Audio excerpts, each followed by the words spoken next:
Hey friends. Something that's been showing up for me today is, most of us have an internal guidance system, and I speak a lot about that on this post.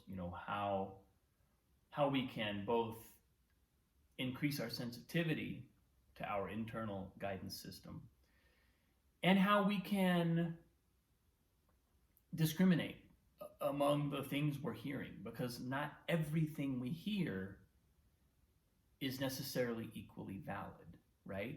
You ever had that experience? Some things your mind tells you are bolts of lightning from a realm of higher wisdom, and other things your mind tells you are not so much that. So, looking at that and feeling into that is something that I think is an ongoing, pretty much endless process in this work. We just kind of have to be willing to over and over again wake up to what's coming through, listen. There's an exercise I've started doing recently. It started when I was working through some of the exercises in David Data's book called Way of the Superior Man. I've spoken about it a number of times on this post. Should be able to go and find it. And it's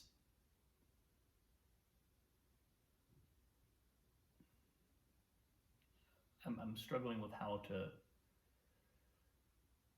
phrase this, because it's such a kind of sensitive process. But if the object is to elevate our energy, refine our energy, refine our sensitivity, then the spine is where it all starts, right? And I think Sadhguru, I've heard Sadhguru talk about this too. Our physical spine, an erect spine, like an antenna that is ready to receive, is sort of the baseline. And then from there, our consciousness will naturally begin to perceive and naturally begin to feel into what's around us. But the exercise I've started doing is simply one where I feel my spine, I feel my back, I feel it ultimately ends up being all my limbs, but it kind of starts with this core, and I just allow waves to flow up my spine. I allow myself to feel a wave of energy kind of traveling up my spine, and of course it usually shoots way up beyond. I have the perception that it shoots way up beyond my head. It actually exits. The energy is not strictly in my body, it's flowing through my body, so it's kind of coming from the ground up through me and then out. And when I it's what's hilarious to me is sometimes I'll forget to do that exercise. One of the most powerful experiences I've ever had. It's one of the most just locks me into an energetic flow really quickly. About the quickest I've ever, about the best practice for doing that quickly that I've ever experienced. And sometimes I'll just not remember to do it. Getting better about that, but when I will do that, even just one time a day, my perception and my experience and even my circumstances generally shift in dramatic ways over the course of a single day. So that's part of how I tune in. That's kind of like my baseline tuning in exercise. And then from there, maybe our mind gives us an idea. Maybe sometimes I'll just hear declarations in the form of sentences. And I've noticed, oftentimes those are really on track and I need to listen. But other times I have to kind of go, wait, is this really like my higher self? Is this really a deep impulse calling me towards it? Or is this something that is just mind stuff, mind fluff, kind of spun off by the energy that happens to be kicking around my mind? It's two very different things. And, oftentimes we can discriminate pretty easily, but, I'll admit there are times when I can't.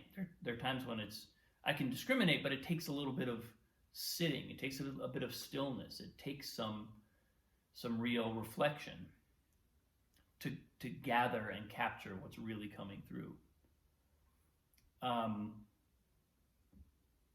So yeah, tuning in and interpreting those signals is one of, I think, the most powerful practices we can cultivate. And ultimately the reward for doing that work, the reward for actually going deep and developing those skills, is that our orientation to the whole world, our orientation to life can shift in dramatic ways. We have, all of a sudden we have like a GPS that we can really trust. We have a set of tools for navigating not just incoming information that we sort of rationally interpret and make a rational decision about. That's a level on which most of us are pretty comfortable operating. But signals that may not be rational, that may come from a totally different space, that may transcend rationality altogether, that takes a little more consciousness, takes a little more willingness to really probe. Part of what I've learned over the course of the work that I've done is that, we talk about trusting ourselves. And for the last 2 days, I've done posts on self-acceptance, what I perceive that to mean. A couple of key insights really kind of galvanized some realizations in that area over the past couple of days. Check out my last 2 posts if you missed them. But trusting ourselves is something that we got to be able to trust ourselves, right? You can't live life without trusting yourself, or you'll be miserable. There's no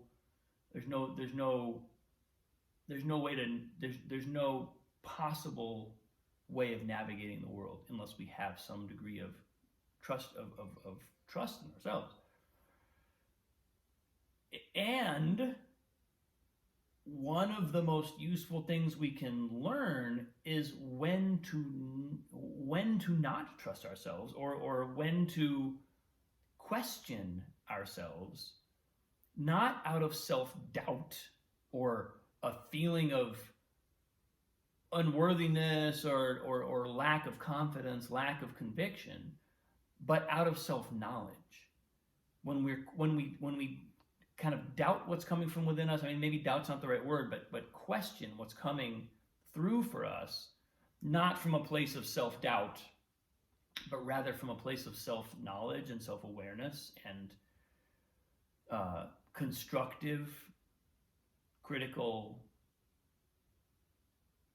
awareness. That's when we can really go deep. That's when we can really start to move in a way that lets us both be fully sensitive to everything that's coming in, really there for all the signals, and at the same time not so enthralled by the fact that information or insight or inspiration is coming through, that we just blindly kind of follow all those impulses, because that's not effective either. We need to be able to choose the muse that we want to listen to. Choosing our muses is kind of an important aspect of the work.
So I think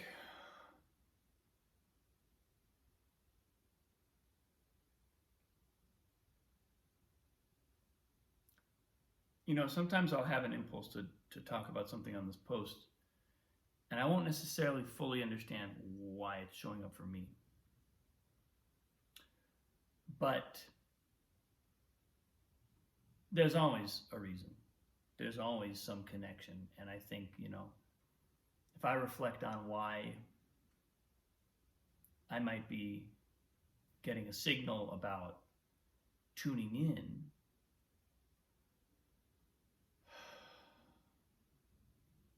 there are some ways in which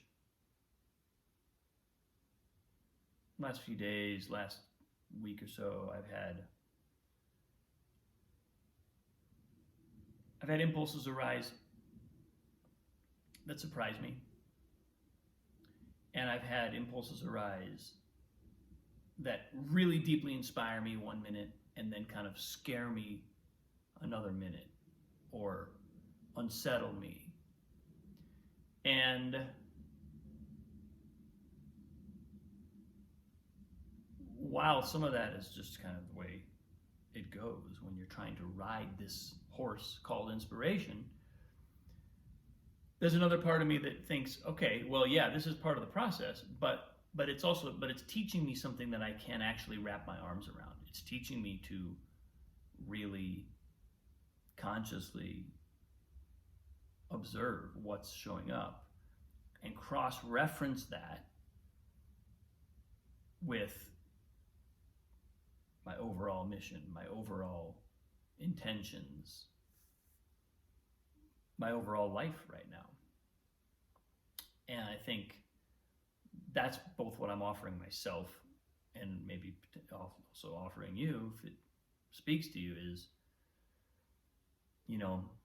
being willing to hear what's coming through, hear what the muses are saying. And if there are too many muses, then choose your muse. Most of us are going to hear much more inspiration. Much more inspiration will be present for us than we could ever realistically manifest. And making some of those choices, that's a beautiful thing. That means we're living in a world of infinite possibilities, and infinite possibilities by definition are infinite. You're not going to manifest all of them. But to know that that's where we live, to know that of the infinite possibility, there is truly no limit to what we can manifest. But what we manifest will be our selection of those infinite possibilities, and taking responsibility for that, and taking ownership of that, being willing to cut off pathways that are not for us and go the pathway that is for us. I think that's what's showing up for me as relevant and kind of important in this process right now. So that's where I'm at today.